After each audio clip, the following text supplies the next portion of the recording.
Yes, yes. Greetings, family. Greetings, family. This is Bomani Tyehimba. I'm here in Brixton, London, representing, and we're here at the Black Cultural Archives. And you know, we're here to talk about my favorite topic, Ghana.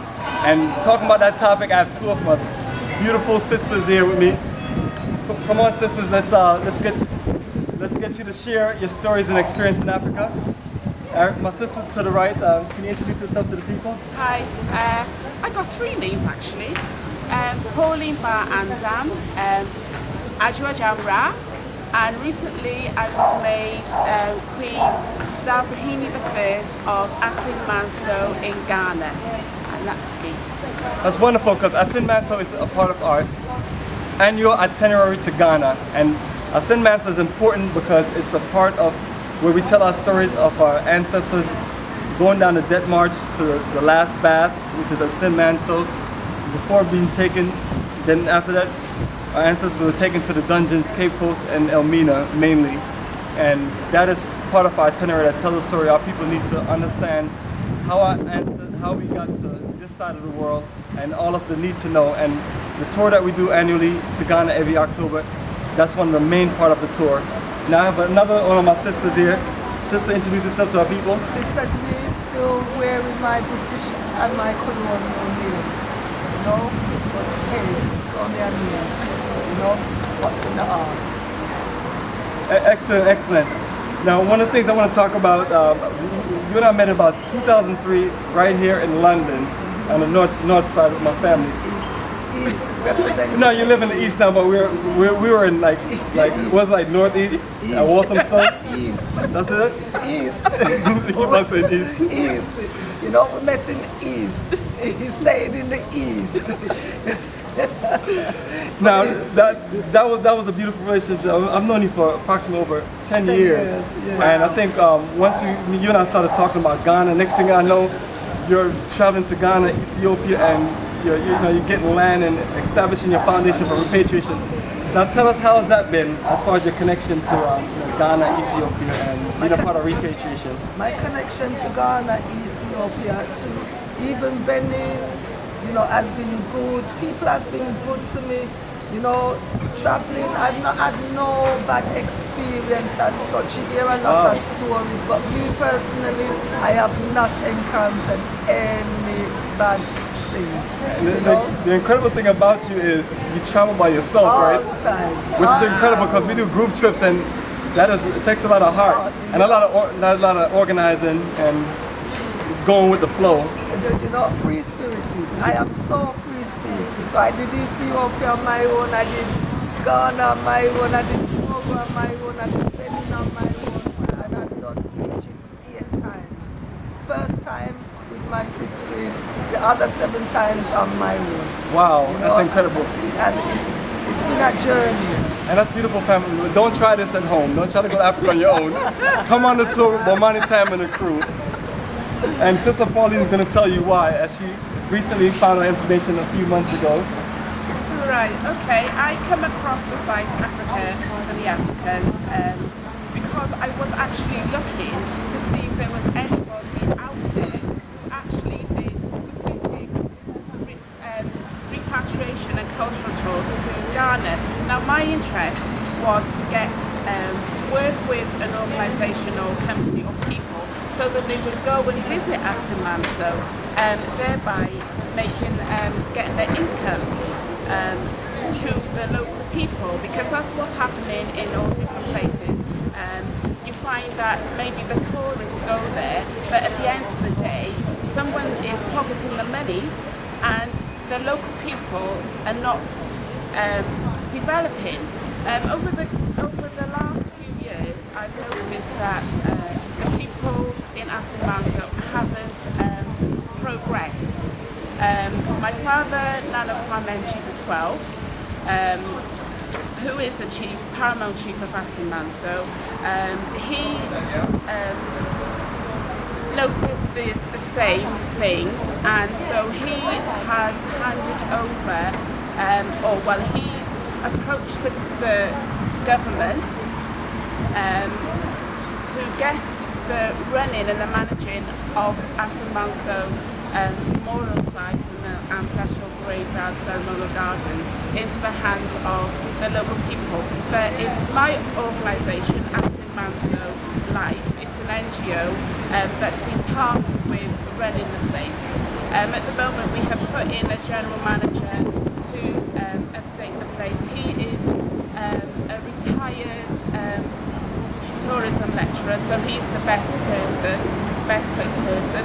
Now, this is an appeal.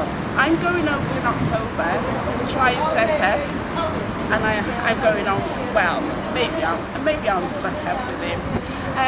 I'm going over to specifically set about developing and setting up maybe a co-op where they will make moringa soap to export. Now, my thing is to help the local people at ground level, help them to develop themselves and to develop businesses. What I'm looking for conscious brothers and sisters out there to be able to invest. You see all these places like Oxfam and this, that and the other, you may give £1 or whatever, but it might not be going to the people. But I will assure you that whatever money you donate to Asin Manso will go to the people, because it's in my heart. That's all I got to say. Yes, fam, and as we talk about Asin Manso, I can't stress the importance of us learning our history from the Det March, and that is the location. So we're gonna be working together to keep Asin Manso alive and keep the culture and the history there. That way, when we make our move to Ghana and we're connecting our people, they can learn about the true history.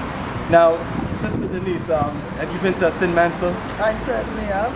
All right, excellent. I did. Share a word or two about your tour to Asin Manso there in the central region of Ghana. Asin Manso was emotional, and then when we took the actual journey, we had to take off our shoes. And when we took off our shoes, you know, and you imagine, you feel the energy of what the ancestors went through, the spikes then.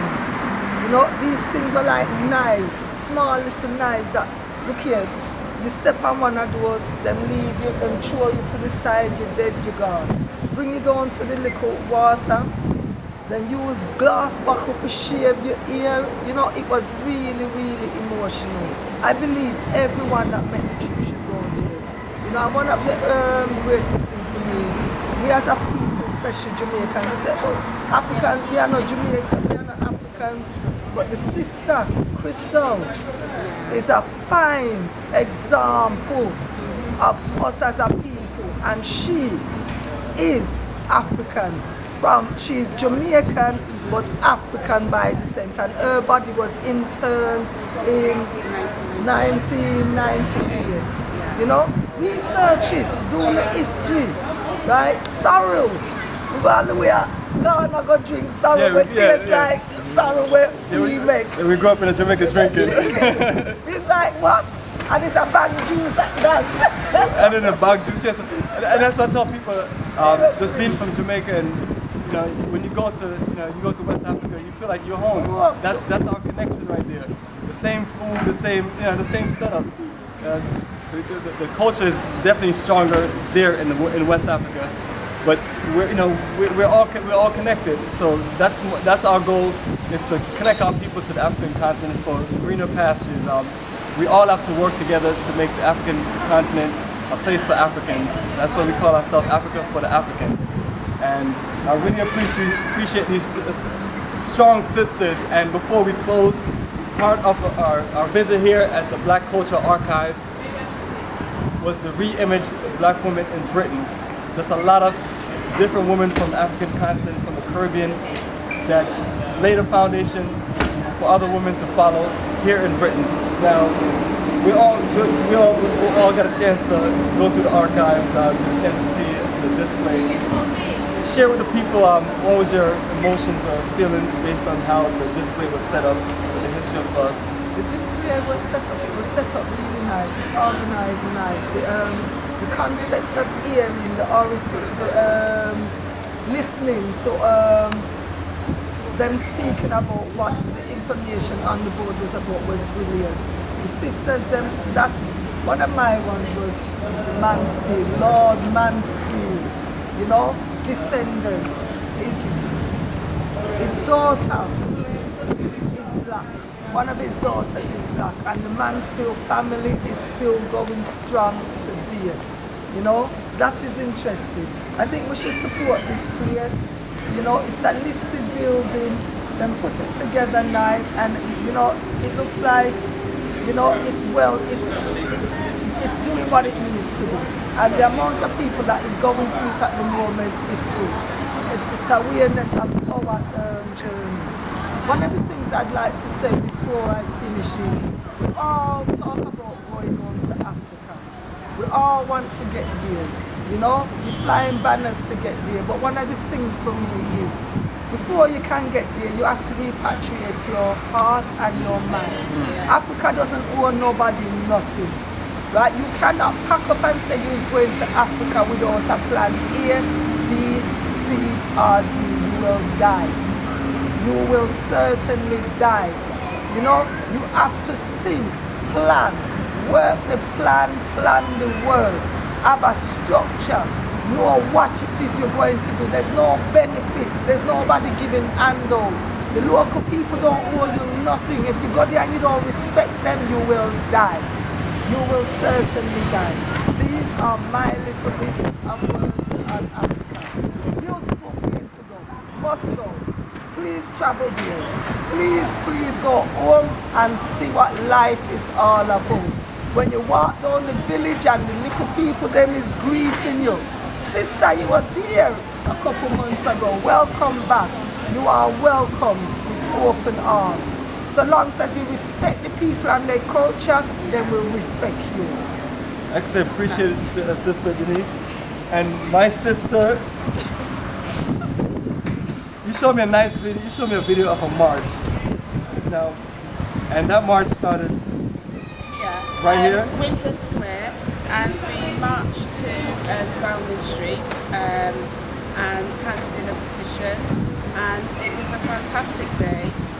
It was a reparation march on the 1st of August, but as my sister Denise says, you have to prepare your mind and free yourself from mental slavery. Yes, it's all well and good dressing up in the colours and marching and being political, but you know, it's different when you actually do go to Ghana. If you really are interested in and serious about repatriation, then you need to maybe first visit the place where you want to go, and as my sister Denise says, you really do need to prepare yourself. This is not a joke, this is a fight, and it's one that I've been committed to for a very, very long time. And I hope that you will take everything seriously and really study and develop yourself and think what you can do for Africa, not what Africa can do for you. That's right. That's right. Excellent. Both my sister, we appreciate you. And one of the things I want to let everyone know, our organization take a lot of the work out of place. We assist you making that trip to Ghana and making your way around the country. Everything is well organized. You can visit the website, africafortheafricans.org, and you'll see our annual tour every October. And it's something that we put time into. And all you have to do is give me a call, and I'll help you get set up, whether it's to fully repatriate the move or to do the tour itself. Very important.